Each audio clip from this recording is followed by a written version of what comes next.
दोस्तों, रणवीर पाठशाला YouTube channel में आप सभी का हार्दिक स्वागत है। दोस्तों, सपने वे नहीं होते जो सोते समय हम देखते हैं। सपने वे होते हैं जो हमें जागने के लिए मजबूर करते हैं और जीवन में आगे बढ़ने के लिए प्रेरित करते हैं। आज एक ऐसी ही शख्सियत हमारे साथ उपस्थित है। हमारे जवाहर नवोदय विद्यालय कोकराझार के भूतपूर्व छात्र विकास भंडारी क्षेत्री, जो वर्तमान में रिसर्चर हैं। इनका जन्म किसान परिवार में हुआ और किसान परिवार से आज जर्मनी में रिसर्चर हैं। तो यही जो पॉडकास्ट है, वार्तालाप, हमें प्रेरणा देगी कि सीमित साधनों में होकर भी असीमित संभावनाओं को विकसित करने के लिए प्रेरित करेगी हमें, ताकि हम जीवन में कुछ नया करें, नया सीखें। आइए बिना देरी किए हुए हम इस पॉडकास्ट को सुनते हैं।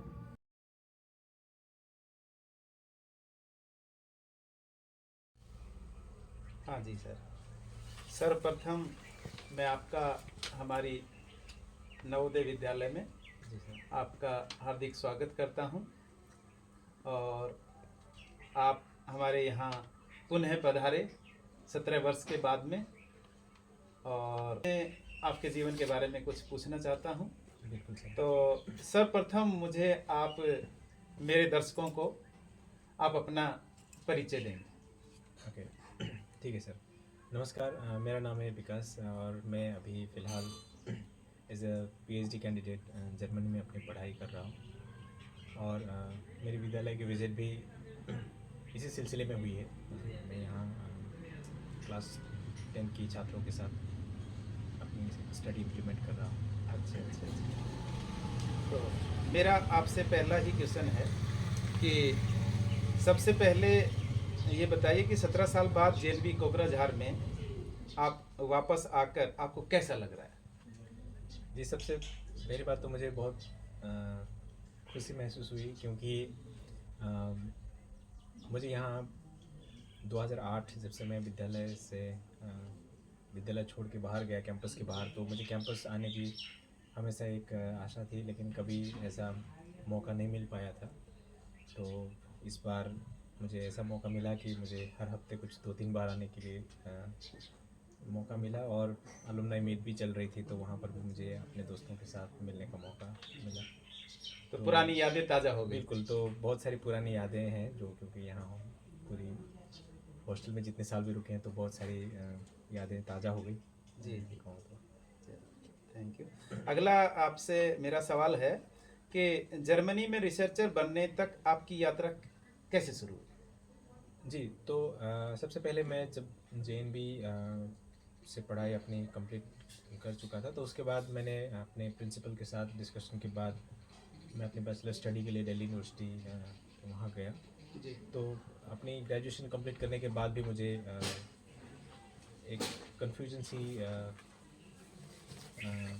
हुई, क्योंकि मुझे नहीं पता था कि मैं आगे कैसे करूँ, तो कैसे करूँ या कहाँ करूँ। तो फिर भी मुझे ये तो था कि मुझे मास्टर्स करना है, तो मैंने अलग अलग यूनिवर्सिटीज़ में अप्लाई की थी और एंट्रेंस एग्ज़ाम्स भी मैंने लिखे। तो उसी में से मुझे बेंगलोर में अजीम प्रेमजी यूनिवर्सिटी से एक एडमिशन और इंटरव्यू क्लियर होने के बाद 70% एक स्कॉलरशिप का अवसर मिला। तो वहाँ मैं फिर मास्टर्स प्रोग्राम के लिए ज्वाइन किया। वहाँ पे मैंने masters in education.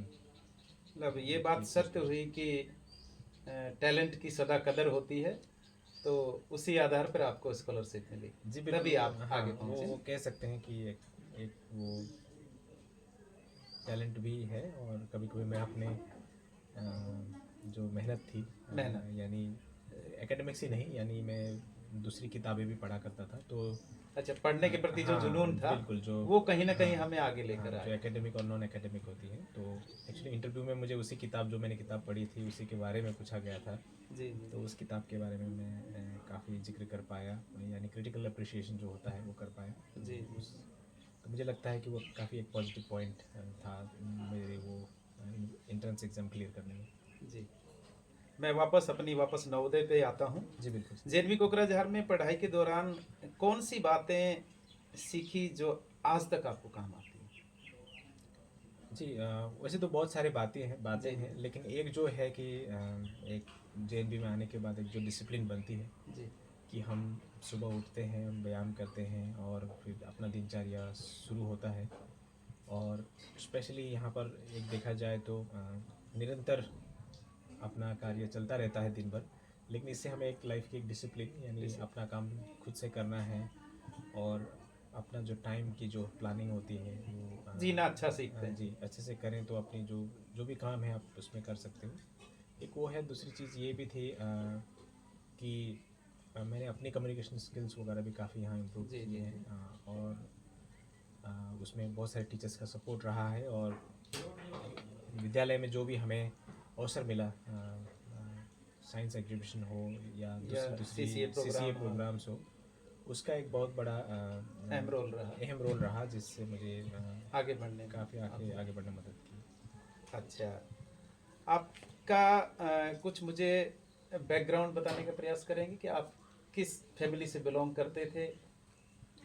Ji family वैसे मैं मेरे पापा फार्मिंग में थे आगे जी, जी। पहले, लेकिन बीच में थोड़ा सा अपने गांव या जो भी ज़िले में थोड़ा सा माहौल ठीक ना होने के कारण उन्हें खेती छोड़ना पड़ा। जी, जी। और तो मेरी माँ और पापा दोनों ही खेती करते अच्छा, थे, खेती करते थे। धान की खेती क्योंकि करते थे। कई बार मैं देखता हूँ कि बच्चा कुछ बच्चों के मम्मी पापा जॉब में हैं, कुछ के फार्मिंग वगैरह में जी हैं, तो बच्चा अपने आप को हीन भावना समझता है। जी तो आपकी कहानी शायद मेरे बच्चों को एक प्रेरणा देगी कि फार्मर का बच्चा भी जर्मनी तक की यात्रा कर सकता है, जी जी केवल अपने दम पर। बिल्कुल बिल्कुल, ये तो बात सही है। इसलिए पढ़ाई के प्रति जो पढ़ाई में ना, फोकस जो है पढ़ाई और वो अपनी ज़रूरी है। मेहनत हाँ। जरूरी है आगे बढ़ने में। अच्छा, अगला क्वेश्चन है, आपका जो वर्तमान जो शोध कार्य चल रहा है, रिसर्च चल रहा जी है, वो क्या है और इसका उद्देश्य क्या है? जी मेरा जो शोध कार्य है वो एजुकेशनल साइकोलॉजी जो है फील्ड, ये काफ़ी बड़ा फील्ड है, यानी साइकोलॉजी के अंदर आता है एजुकेशनल साइकोलॉजी। और ये काफ़ी बड़ा फील्ड है, तो उसमें से मेरा जो फोकस है वो model based instruction and learning कहा जाता है उसे। जी। यानी हम किस तरह से मॉडल यानी मेरा जो रिसर्च है उसमें मैं एक्चुअली जो बच्चे लिखते हैं लिख उसको एनालिसिस उसको यूज़ करके एक मैप बनाया जाता है, जिसे जी, हम जी। नॉलेज मैप कहते हैं। जी, उसके बेसिस पर हम बच्चों को इंस्ट्रक्शन यानी पढ़ाई के लिए सपोर्ट देते हैं और फीडबैक भी देते हैं। तो मुझे आशा है कि इस पद्धति से बच्चों में जो लर्निंग आउटकम्स हैं वो काफ़ी इम्प्रूव होंगी।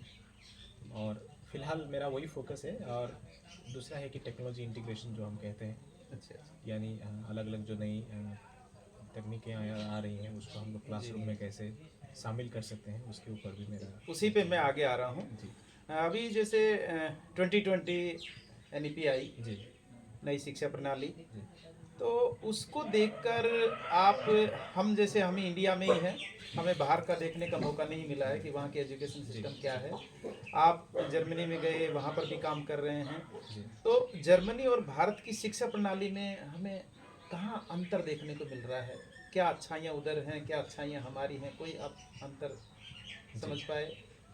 जी शिक्षा प्रणाली में तो कई सारे अंतर हैं। जी, जी। सबसे बड़ा अंतर जो मैं देखता हूँ स्कूली शिक्षा में कि भाई जो बच्चे हैं चौथी क्लास के बाद जर्मनी में अलग अलग स्कूलों में जाते हैं। जी, जी। वहाँ 4 तरीके के स्कूल होती हैं। जी, जी। तो जिन बच्चों की एकेडमिक परफॉर्मेंस बहुत अच्छी होती हैं वो यूजुअली स्कूल स्कूल की जो टाइप हैं जो गिम्नाजियम कहा जाता जी, है जी। वहाँ जाते हैं।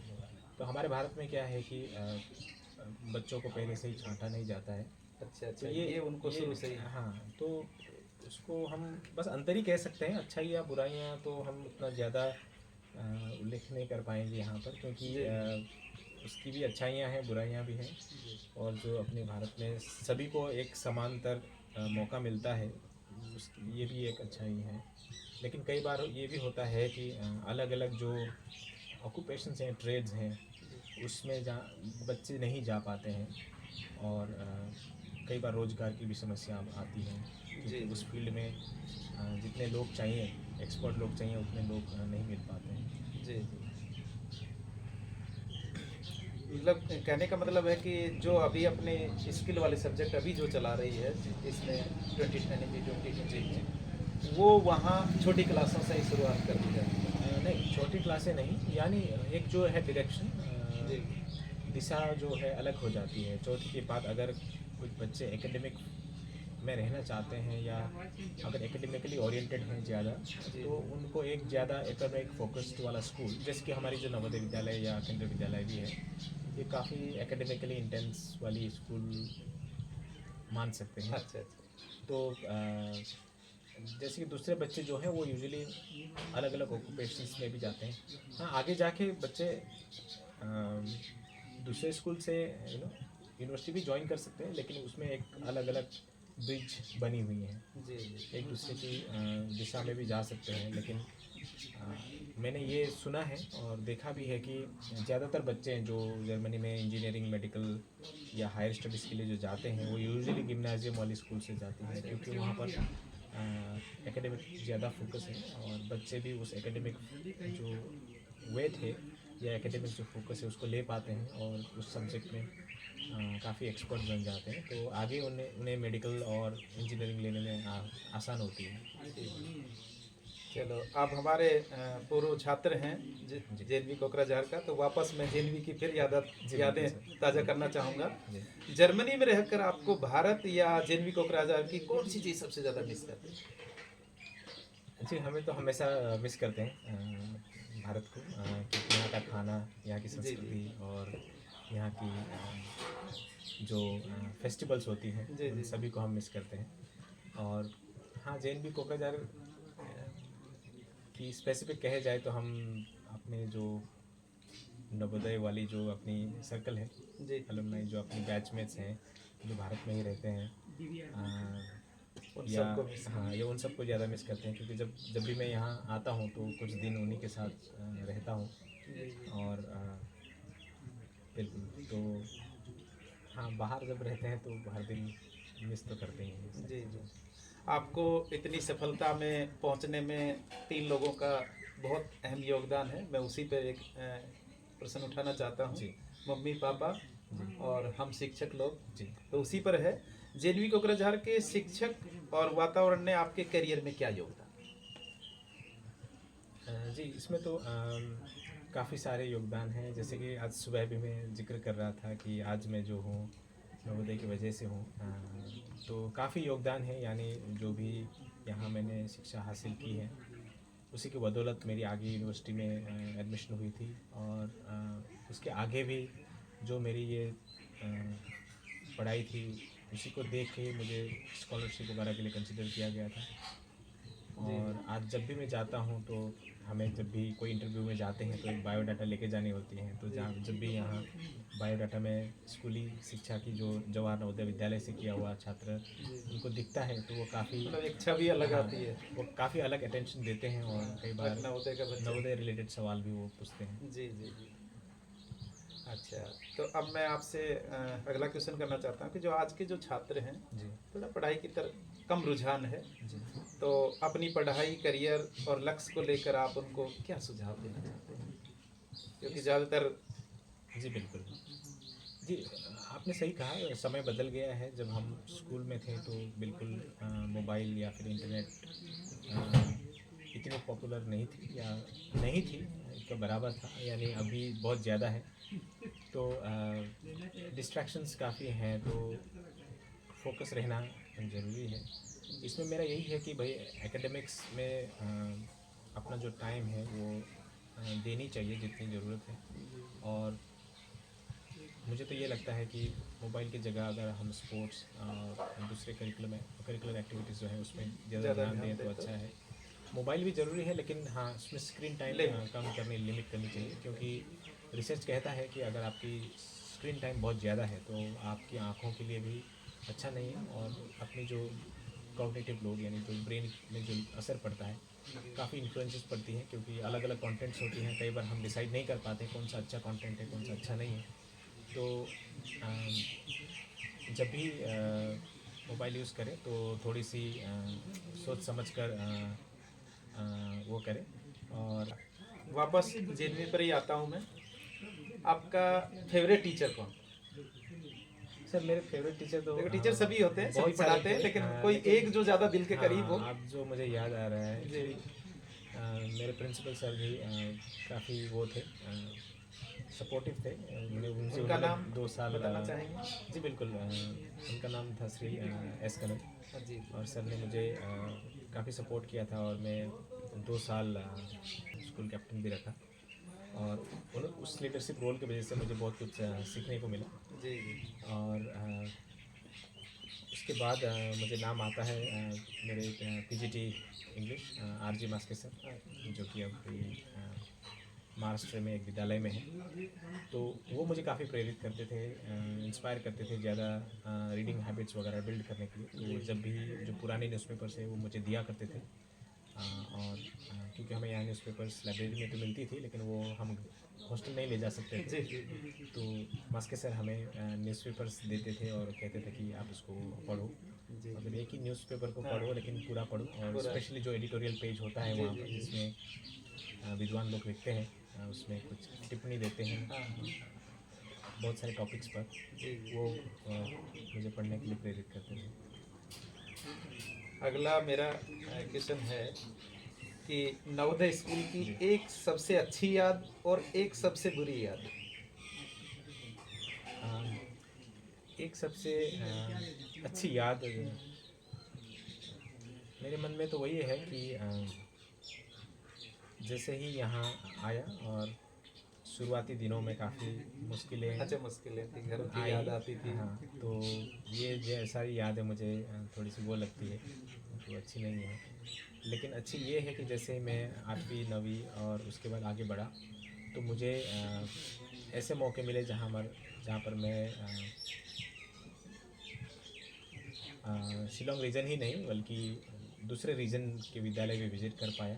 जब मेरा नेशनल एग्जीबिशन, साइंस एग्जीबिशन के लिए सिलेक्शन हुआ, तो ये सारे पल ऐसे हैं कि उसमें मुझे कुछ दोस्त मिले दूसरे विद्यालय के, कुछ लोग आज भी कांटेक्ट में हैं। तो ये एक मुझे बहुत ही खुशी देती है। और आई थिंक ये एक बेस्ट पार्ट था। कोई ऐसे कोई बुरा पल? कहें तो मान लो किसी सर ने मान लीजिए डांटा हो, या कोई ऐसी घटना घटी, या दोस्त के साथ झगड़ा हो गया हो, बिल्कुल ऐसे पल भी तो आते हैं ना। मान लो था एक ऐसे 7 साल में जी बिल्कुल खट्टी मीठी दोनों ही यादें होती हैं। बिल्कुल तो एक था कि हमारे सर थे जिन्होंने हमें टारगेट दिया था कि जो प्लेज है वो याद रखना है। जब हम 6ठी क्लास में आए थे तो वो प्लेज हम याद नहीं कर पाए थे, क्योंकि घबराहट भी होती है शुरू और में हमें स्टेज पर जाना। बिल्कुल, और हमें इंग्लिश और हिंदी दोनों में याद करना था, ताकि हम जब स्टेज में बुलाया जाएगा हमें, तो हम उसको आगे सारे बच्चों को प्लेज हम लीड कर सकें और वो दोहरा सकें हमारे साथ।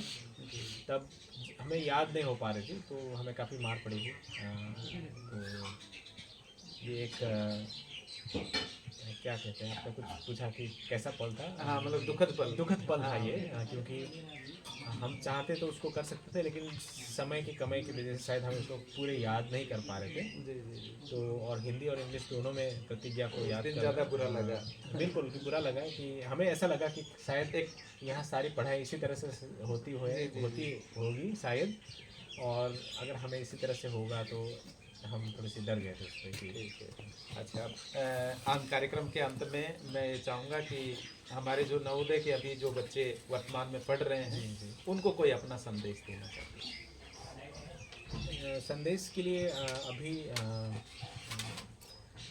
इस वीडियो में बस एक ही कहूँगा कि बहुत सारे बच्चे आते हैं यहाँ, उनको भारत की अलग अलग राज्यों से आए हुए शिक्षकों से मुलाकात होती है यहाँ पर। तो मैं चाहता हूँ कि बच्चे उनसे प्रश्न करें, पूछें, ज़्यादा से ज़्यादा ज्ञान जो अर्जन करें। और ये भी है कि आज नवोदय विद्यालय में काफ़ी सारी फैसिलिटीज़ आ गई हैं, तो अपनी जो समय है यहाँ उसको कंस्ट्रक्टिवली यूज़ करें, यानी एकेडमिक पे फोकस करें, और ज़्यादा से ज़्यादा जो भी को करिकुलर एक्टिविटीज़ होती हैं उसमें भाग लें, क्योंकि ये सारी चीज़ें आपकी जो पर्सनालिटी है उसको डेवलप करेगी। और जब आप नवोदय से आगे जाओगे तो फिर आप स्पोर्ट्स भी करना है, तो आप काफ़ी फिट होके जाओगे, है ना। और को करिकुलर एक्टिविटीज़ आपकी कम्युनिकेशन स्किल्स हो गई, दूसरी जो स्पीकिंग स्किल दूसरे जो स्किल्स होती हैं वो इम्प्रूव करेगी। और आपकी पढ़ाई एकेडमिक्स तो एक्सीलेंट रहनी ही चाहिए। तो हम कभी कभी कहते हैं कि इसको होलिस्टिक एजुकेशन कहते हैं हमारी एजुकेशन वाली टर्म में। तो आप आए हैं ऐसी जगह जहाँ एक होलिस्टिक एजुकेशन मिल सकता है। और होलिस्टिक एजुकेशन का मतलब यही होता है कि आपकी जो है कंप्लीट डेवलपमेंट हो।